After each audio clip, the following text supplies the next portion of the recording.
Distance Education. My name is Greg Weaver, and this is ENG4E, Grade 12 Workplace English. I'd like to welcome everyone listening across the north today at home, your learning center, or on Bell Expressview. To call and join our class, you can call 1-800-465-7144 or 737-4017 or 2983 in the Sioux Lookout, Lac Seul, or Dryden areas. Let's welcome everyone back to class today. Today we are going to be hopefully finishing up lesson 6 in unit number 2.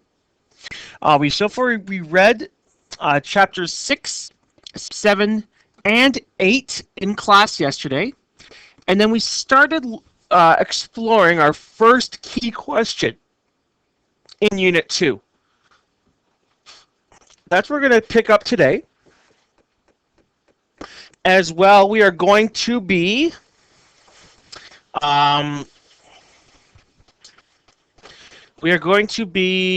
looking probably at least at chapter 9 as well today, as well as possibly lesson 7. If not, we'll get to lesson 7 tomorrow.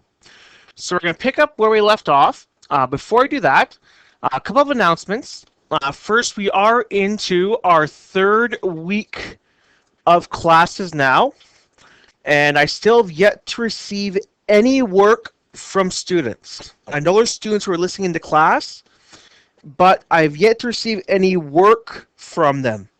If you do, even if you have one question completed, please get that handed in as soon as you can. If you are having some troubles, you're not sure, give me a call and I will gladly help you out. We can set up a tutoring session. We can talk. There's Facebook, there's text, there is Bridget itself. Let me know. I will also be away next Tuesday. My trip to Pekanjigam has been rescheduled for next Tuesday. So our class will probably be pre-recorded. We'll see how things go. And we will have class again on next Wednesday as normal. By that time, we should be into lesson 8 or just starting lesson 9. And so we'll look a bit more detail at that later on. So with that said, we're jumping to unit 2 now. So we're picking up down at page 4.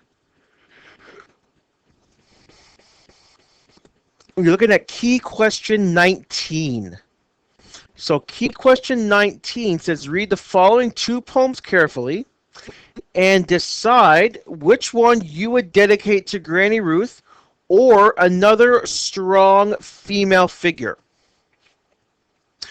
Both poems are written by First Nations poets to honor their mothers and grandmothers.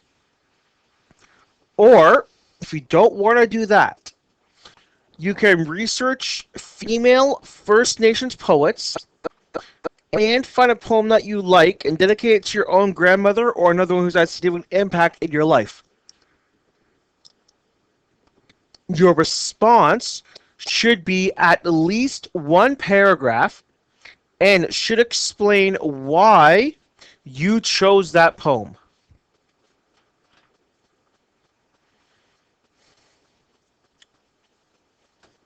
So we have 2 poems. I want to talk about the second part of the sonnet first, the or part. If you don't want to use either of these 2 poems, you feel free to search and use a poet. Another one, the one requires they have to be female and they have to be First Nations. A poet that a lot of students have used in the past was Buffy Sainte-Marie, Canadian poet, songwriter, short storyteller. That's probably the most common people do use. If you can just go to Google and just search female First Nations poets, you'll get a lot of hits and a lot of poets you could use. So our 2 poems that we're looking at today, one is called Our Grandmothers, the other one is called Lullabies. So the first one It's called Our Grandmothers. It's by Catherine McCarty.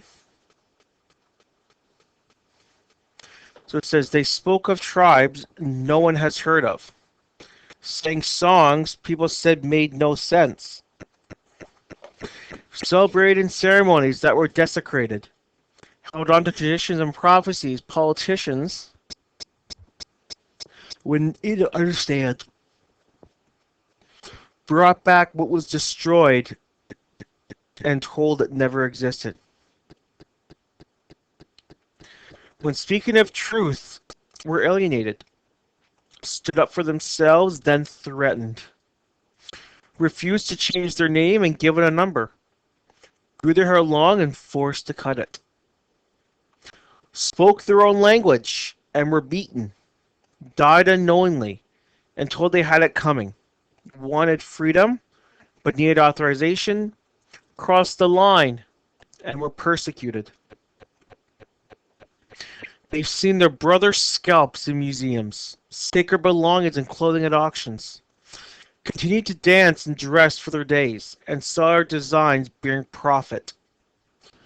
They've watched society make wealth from their lands and resources, honored all treaties, and saw them diminish. Asked for self-government, and new constitutions were written, and have the great law ignored. They are all my relations, the countless gone but never forgotten. The lifelines of our people you met centuries ago. A nation that endured. The proud woman you call Indians.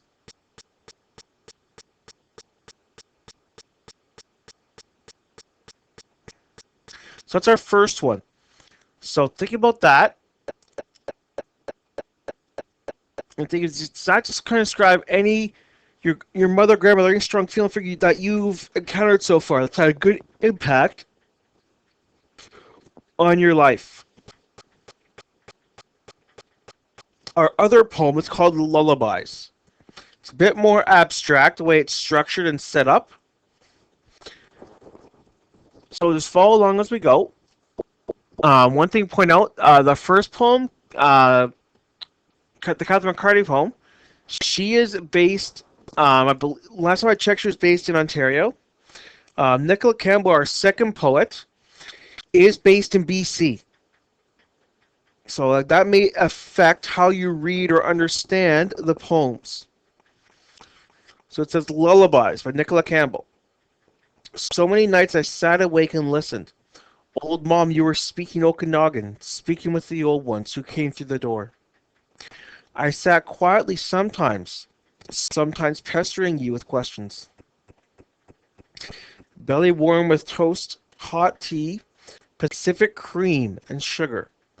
I traced his arms with my fingers on the red and white tablecloth, black and white benches. Listening carefully to every word you said, calmed by the gentle rhythms of the grandmother voices, and stories only heard in the quiet hours between elders. So, which one of those two poems do you think you dedicate to a strong female figure in your life? Or, if you don't like either of those, try and find a poem on your own by a female First Nations poet that you could use to dedicate instead. So, work on that question. If you're not sure, you need some help, be sure to let me know, and I will gladly help you out with this. Our next little bit on page 6 looks at traditional beliefs and Wendigos. And this ties back to what we looked at with Granny Ruth and also with Pierre. So it says Granny Ruth is Tiffany's link to her past and to her heritage. One aspect of that heritage is that of the Wendigo. According to legends, Wendigos live in the areas inhabited by the Cree, Ojibwe, Oji-Cree, and Innu. That spans an area all across northern Quebec, northern Ontario, southern Ontario, and most of Manitoba. So it's a really big area. A Wendigo is a cannibal, which means they eat other people. A Wendigo is someone who used to be human. They transformed into a Wendigo by either being greedy or by eating human flesh. They are tied to legends and stories about famine and hardship, especially during the winter. According to legend, if you're starving, you should let yourself pass away rather than eating another person. Once you become a Wendigo, you're forever searching and wandering the earth, looking for humans to eat. Basil Johnston, a famous Ojibwe writer, wrote this description of a Wendigo.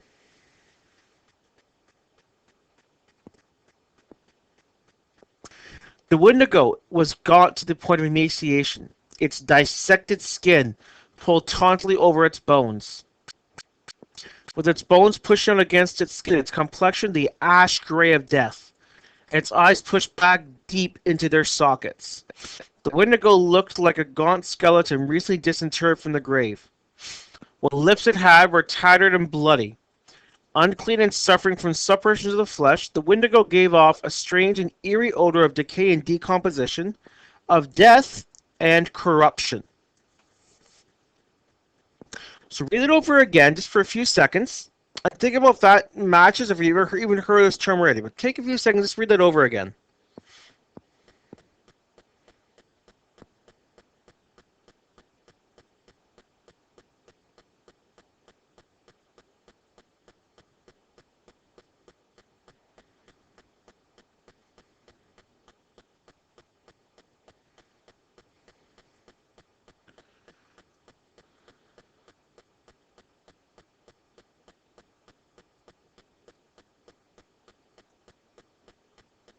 So, with that reading that, how does that tie back into what you were looking at already and what you know about? Pierre gives a foreshadows or gives a bit of an allusion or indirect reference to this back in chapter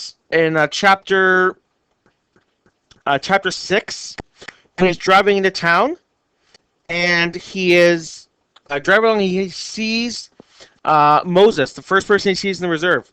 Moses says there's something that's older is there in the woods. He's alluding to this idea of a Wendigo itself.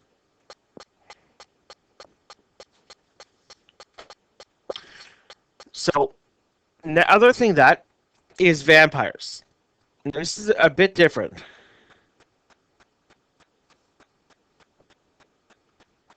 So a vampire is someone who is undead. According to early European history, vampires were people who came back from the dead to drink the blood of the living. The vampire we know today is created by being bitten by another vampire. It has long nails and teeth, pale skin, and a gaunt appearance. Also, vampires may be identified by the blood dripping out their corners of their mouths. Modern vampires are killed through exposure to sunlight, having wood stick to their heart, or being incinerated in a large fire.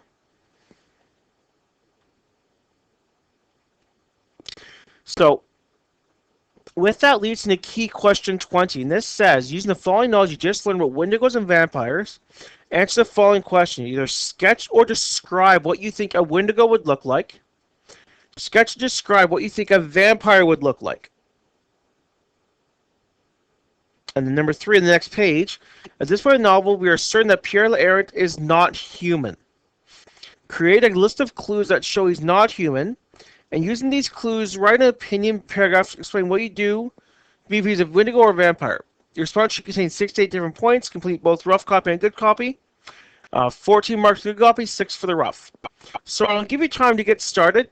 Try to get started with numbers 1 and 2 here.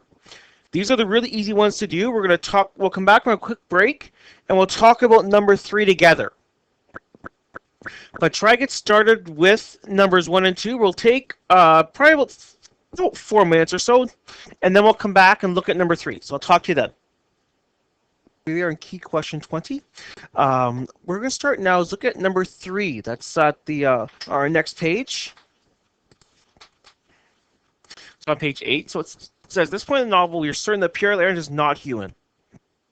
Create a list of clues that show he's not human. Use clues, write an opinion paragraphs when you think he is a Wendigo or a vampire. Your response should contain 6 to 8 different points.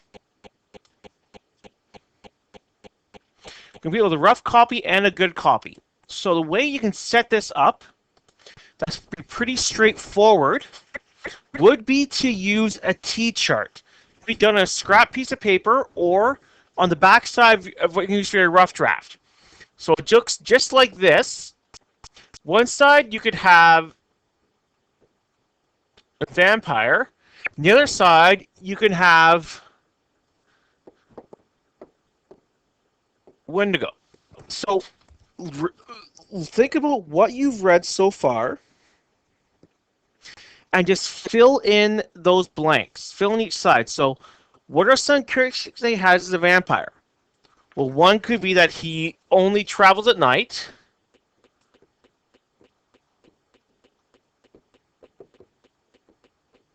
Now, nothing for Wendigo. It could be he has a very, as told Grey News, a very selective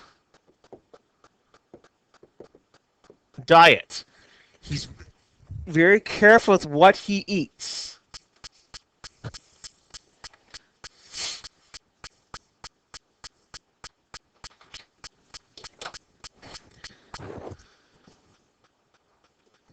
So just an example of how you can do this. Try and come up with at least 3 or 4 points per side if you can. Then once you decide that, write a quick rough draft. Just outline your ideas. Remember, for your opinion paragraph, you have to have an introduction. You have to have your body. So you have to have your proof that you're going to use that proves what you're writing about. And then your conclusion, which just wraps everything up that you just looked at.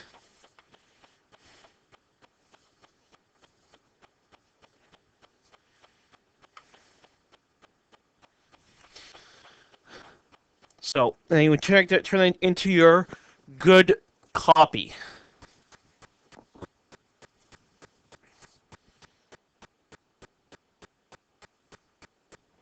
And that is key question 20. So key question 21 is looking at the rest as our reading comprehension question, chapter 6 to 11. Before we look at those,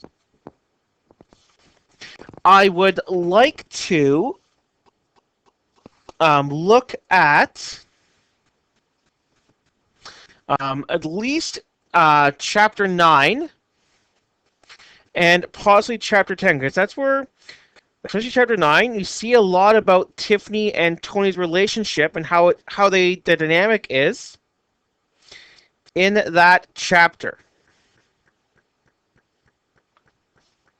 So click back over there. If you're following along in our course novel, you can find chapter 9 on page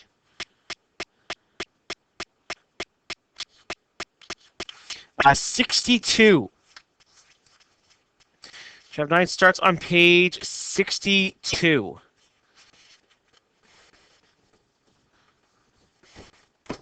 And I also have it up on the screen here. So it starts off. It was an unseasonably warm night, and the bonfire made it noticeably hotter. In a less politically correct time, some might have called it an Indian summer. About a dozen cars were parked in a circular fashion around a big pit, which the large bonfire burned brightly. As always, all sorts of flying insects were holding on stubbornly to the fading warmth of the fall crowd of the fire, drawn by the light and held back by its heat.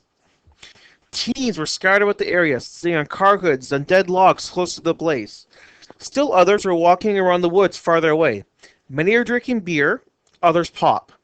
Almost everybody was having a good time. They had been there for about 2 hours, and Tiffany dreaded going home. She knew she had nothing to look forward to other than the concrete cinder blocks and a malfunctioning sump pump. Here by the fire, she had Tony. This is her first bush party with his friends, and so far she was enjoying it. Sort of. There were some familiar faces she recognized from school, others that worked at the McDonald's or places like that. But none of her friends were there. It took a while, but you realized there's no other native kids at all. Only her. She tried not to let it worry her. After all, she would just get used to it if she wanted to be with Tony. People just brought people they knew, and Tony knew her. And where was Tony? Could have gone off to go pee behind one of the bushes, what seemed like ages ago.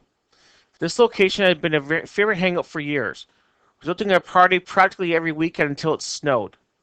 It was secluded, but accessible. The pit had seen several generations of fire builders and party animals over the years.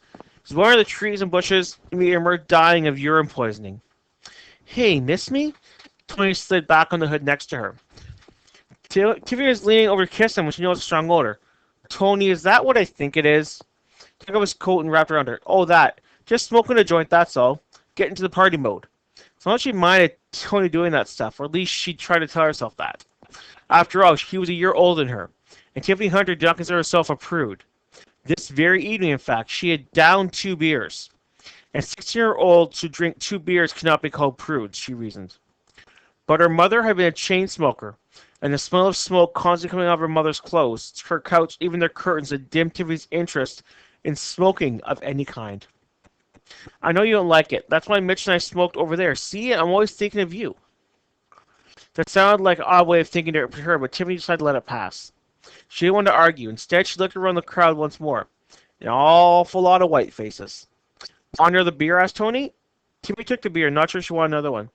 Don't your friends know anybody from Otter Lake? I think George's father hires a fishing guy or something over there. Jamie gets cigarettes from somewhere in the reserve. And there's a native guy on Terry's baseball team. Why? I don't know, just curious. She could see the people near the fire, occasionally stealing looks at them, and talking in hushed tones. Tiffany had seen stuff like that all night, and it was beginning to make her feel uncomfortable. Why were they looking at her and Tony? She wanted to ask them directly, but thought better of it. Tony, why do those guys keep looking at me funny? She pointed to the screech of the 3 boys near the fire, each with a can of Labatt's Blue in his hand. Tony casually glanced in her way. Oh, them. That's Dave and his 2 cousins. It's nothing. It must be something. Well, Tony, for the first time that night, seemed a little uncomfortable. You're the first native person to come to one of these. That's all. They were probably just commenting on that. That's all. He took a big swig of his beer. How come? Tony shrugged. I don't know. I've only come to these things for a few years. Nobody from Otter Lake ever wanted to come. Tiffany found that highly unlikely. There had always been a bit of friction between Otter Lake and the rest of the area. In the high school, each hallway belonged to a different part of the county. Since most of the students were busted, they tended to congregate together and took over different parts of the school. There was some inter-village rivalry, but any difficulties they developed were seldom entered Tiffany's specific world. Though the night was hot, Tiffany was beginning to feel chilly. Maybe I shouldn't have come. I'm feeling a little weird here. She saw another 2 people near the cedar bush, taking turns looking and whispering. Tony, have you ever gone out with another native girl? Tony laughed. No, you're the first. You ever gone with a white boy? Smiling, Tiffany shook her head. There you go. It's an experience for both of us. He gave her a quick squeeze. Hey, Tony! On the other side of the bonfire, a group of 4 girls waved at him, then beckoned him over to come over. Smiling, he waved back. Hey, Julie's back in town. She must be at her parents' college up north. Just a second, I'll be right back. He jumped off the car and went running towards the girls. But, Tony, I'll be right back. Promise. Go talk to some people. Let them get to know you. Tiffany was about to shout louder, but her objection ended up dying in her throat. As angry as she was, Tiffany was far too self-conscious to draw more attention to herself. Instead, she watched Tony run up to the girls who hugged him, planting many kisses on his cheek. 6 in all, Tiffany counted. Again, Tony had taken off on her. In fact, Tony had been spending an awful lot of time away from her side all evening. 3 trips to pee, the toke session, 1 trip to look for some additional beer. He never invited her to come along. Tiffany could understand not coming to the bathroom trips, but why not the others? 2 hours she'd been here. Tiffany had met no new people. Am I overreacting? She wondered, she sat alone. 10 agonizingly long minutes passed for Tiffany managed to work up the nerve to mingle. Summoning up her courage, she walked towards that group of boys by the fire. Gripping the beer in her hand, she shrugged to project an air of confidence. Hey, what's up? The three boys looked at her. One 20 called Dave seemed surprised. No one spoke as Tiffany stood there waiting for this kind of response. Finally, Dave spoke. Hi. Again, silence. Because you guys know each other? Yeah, I guess. We're silence. Tiffany could beginning to shovel back and forth her heels, something she did when she was uncomfortable. Oh, from where? Well, three boys looked around. It's difficult for Tiffany to figure out what they were thinking. Welcome. We've never seen you here before. Yeah, it's my first time. You're from Otter Lake, right? She nodded. Perhaps a little too vigorously. Don't get a lot of Otter Lake people out here. Is that a problem? They were oddly silent, as was Tiffany. Then Dave shrugged. We gotta go. And like birds in the air, they turned at the same time and walked away. Tiffany couldn't decide if she was insulted or relieved. Tony was driving faster than normal because he could tell he was in deep trouble. Tiffany was talking about without even looking at him. It's not that I don't want you to hang out with your friends, but you didn't even have to leave me sitting in the hood of your car all night. You could have taken me with you, you know. You could have introduced me to your friends. Ahead was the only blackness as Tony's car cut through Drapline to his girlfriend's house. Tiffany's mood was just about as dark. With his many relationships, the stirrings of puppy love had given way to the growling pit bull of reality. Annoyingly, Tony seemed slightly amused. Hey, I saw you talking to Ralph and his cousins. See, you didn't need me. Because I had a rabbit darted across the road. I don't know them. It's so useless. I was talking to a lilac bush. If the lilac bush at least been a bit more pleasant. They were rude, and I felt so embarrassed. I was there with you. So you don't want to be seen with me? Is that it? The fight she didn't try to avoid earlier seemed to be making a belated appearance. The gas small smile touched his lips. No, it's not it. Hey, I took you, didn't I? You took me, but you certainly weren't with me, Tony. I'm getting the feeling some of your friends aren't exactly thrilled at the fact you're dating an Otter Lake girl. Is that true? The smile left his lips. Why? What have you heard? I haven't heard anything. But the attitude I've been getting says a lot. It's kind of obvious. This time Tiffany looked at him expectantly, wanting an answer. For a moment, his handsome features were lost in the dark. Then he finally spoke. Yeah, nothing specific. Just stupid talk. Even my parents. But who cares, right? That's their problem, not ours. Again he smiled, and the gloom lifted ever so slightly in the dark car. For no reason, Tiffany found herself saying, my mother lives with a white guy. Oh. The car seemed to get eat up the miles, and silence once again descended. I got the impression your father ain't too pleased with me. For a lot of the same reasons, I mean, that's life, right? Gone to the night, she was quiet once more. The drive was taking forever. For a few minutes, the only sound was an occasional moth hitting the windshield. And where were you all the time with Julie? You disappeared once you got to the car. You saved me a second. It was one long second. In fact, it was 17 minutes. This time Tony was trying to laugh. You timed me? Come on, you and I are old friends. We've known each other since grade 4. You're mad at me. That's so cute. Normally, Tiffany would love being called cute. It was a pretty safe compliment. Thus, at the best of times. This was not the best of times. And calling her cute during the slow burn of her anger was perhaps not the best way for Tony to placate her.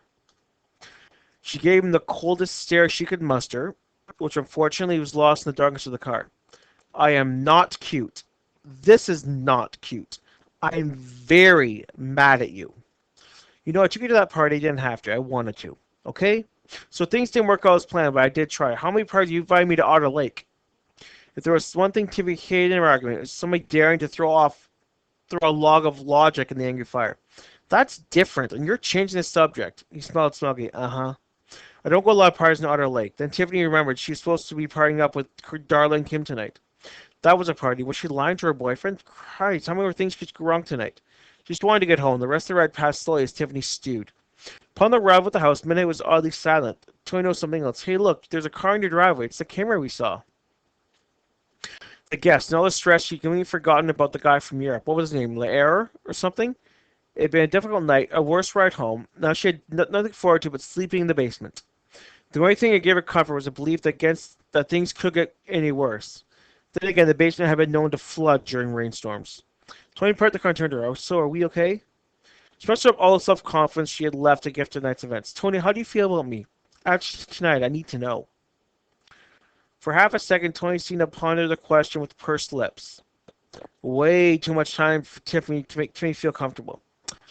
She opened her mouth to question the time delay when he leaned forward, Tony put his hand on the back of her head and drew her close. They kissed. Tony had many flaws, but kissing was not one of them. Their very essence, whatever that would make Tiffany, was somewhat focused on her lips. The moment he held for a few seconds more, then looking at the lips parted. To answer your question, that's it, a kiss? I was perplexed. There's more to making up than kissing? This was news. What else do you want? Parting question for a moment, then weighing options. I want a new life. I don't think you can give that to me. So I'll have all for a nice promising me a dinner. Not a McDonald's, but a real restaurant. Places with napkins and waiters that pour water and everything. A fancy place, an Italian place. Twinkling curious options. I know exactly where to take you. It's a date. They have an all-you-can-eat gnocchi bar. Steal day they kiss once more. Talking tomorrow, you bet. Don't know exactly when though. Gotta work, then some emergency errands for my father. Later, Tiffany. With a self-satisfied smile, Tiffany got out of the car. Midnight was watching her. She got a glimpse of him. She closed the door. He seemed to be cowering in his doghouse, but right now she couldn't care if Midnight was tap dancing on the roof of his doghouse while juggling his largest food dish and a rabbit. This night it turned out pretty good after all. With a wave, she said goodbye to Tony. He drove off in the late fall fog, and Tiffany watched until his headlights disappeared. Sighing deeply, she turned towards her house, or the dungeon as she was beginning to think of it. Way past the poplars, she leaned over to pet Midnight, but he wasn't interested. In fact, he seemed too freaked out to stick his head out the door.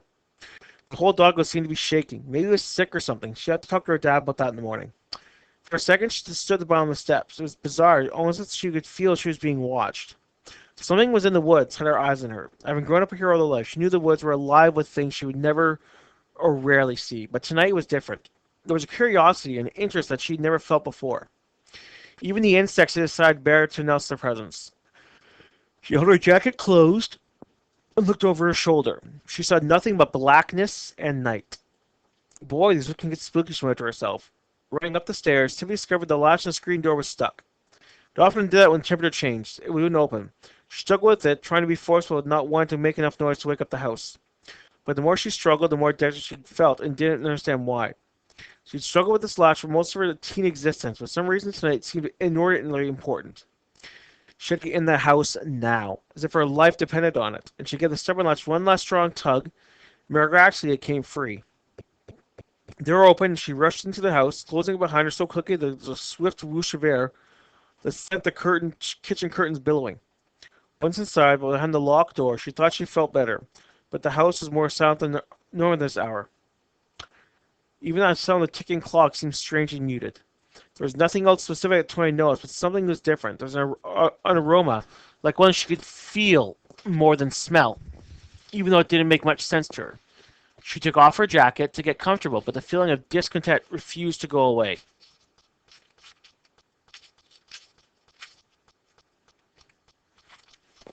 We'll read chapter 10, and that's what we'll end for tonight.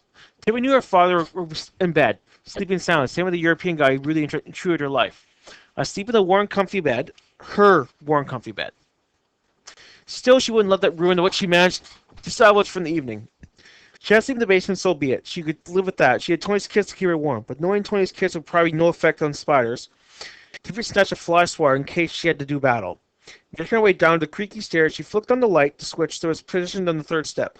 One of the particulars of the res living was the conformity that comes with any government housing program.